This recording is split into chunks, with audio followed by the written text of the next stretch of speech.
नमस्कार दोस्तों, BR07 news में आप सभी का स्वागत है। दरभंगा एयरपोर्ट से लद्दाख के लेह के लिए फ्लाइट शुरू, जाने किराया और अन्य विस्तृत जानकारी।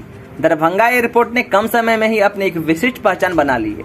बता दें कि दरभंगा एयरपोर्ट पर हवाई सेवा को चालू हुए 8 महीना हुआ है, लेकिन इस 8 महीने के समय में दरभंगा एयरपोर्ट ने जो उपलब्धि हासिल की है वो काबिले तारीफ है। जी हाँ, हम दरभंगा एयरपोर्ट की कहानी बयां कर रहे हैं, जहां 3 शहरों के लिए शुरू हुए फ्लाइट अब कई शहरों के लिए उड़ान भर रही है। इसी कड़ी में अब दरभंगा एयरपोर्ट से लेह के बीच हवाई सेवा शुरू होने जा रही है। मिथिलांचल से हवाई सफर करने वाले लोगों की यात्रा अब और भी आसान हो जाएगी।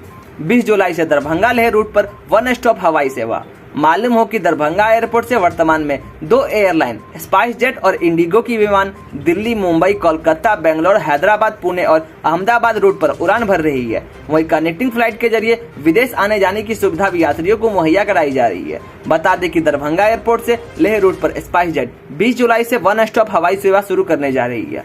फ्लाइट शेड्यूल बता दें कि लगभग 5 घंटे में लेह से भाया दिल्ली होते हुए दरभंगा एयरपोर्ट पर यात्री लैंड कर सकेंगे। इसके लिए यात्रियों को दिल्ली एयरपोर्ट पर 1 घंटा 40 मिनट रुककर दूसरी फ्लाइट पकड़नी होगी। इस रूट पर हवाई उड़ान को लेकर बुकिंग भी आरंभ हो चुकी है। वहीं टिकट की बात करें तो यात्रियों को एक टिकट के लिए 7,261 रुपए चुकाने होंगे।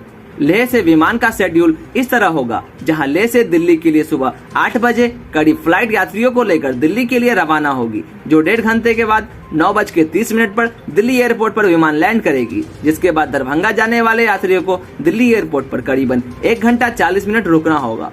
दिल्ली से सुबह 11:10 पर दरभंगा के लिए दूसरी फ्लाइट यात्रियों को उपलब्ध कराई जाएगी, जिससे उड़ान भरकर यात्री करीबन 12:50 पर दरभंगा एयरपोर्ट पर उतर सकेंगे। मालूम हो कि दरभंगा एयरपोर्ट पर यात्रियों के बेहतर रिस्पांस को लेकर लगातार कई रूटों पर विमानों की उड़ान शुरू की जा रही है। दोस्तों, अगर आपको ये रिपोर्ट अच्छा लगा हो तो वीडियो को लाइक करें। इसी तरह दरभंगा एयरपोर्ट और बाढ़ से जुड़े न्यूज जानने के लिए हमारे चैनल को सब्सक्राइब करें।